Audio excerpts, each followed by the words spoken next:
In today's video, I'm going to teach you how to make a clean, professional drop-down menu on your Weebly site in just a few minutes. This simple feature can make your website easier to navigate and far more organized. Let's get started. Begin by logging into your Weebly account. Once you're in, head to your website dashboard where all your sites are listed. Click on Website, then select Edit Site to open the Weebly Editor. At the top of the editor, click on the Pages tab.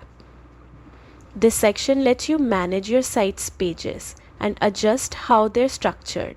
If your theme doesn't already support drop-down menus, go to your header settings and turn on the navigation option. This activates menu features you'll need. Now it's time to build your drop-down. Add the parent pages and the child pages you want to include.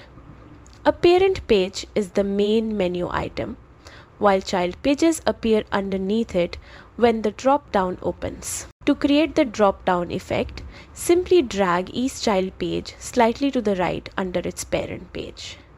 The small indentation tells Weebly that it's a subpage, and on your live site it will automatically appear as a drop-down menu. Once everything looks the way you want, click Done, then hit Publish, so the new navigation menu becomes visible to your visitors. And that's all it takes. You now have a fully working drop-down menu on your Weebly site. Clean, simple, and perfect for improving user experience.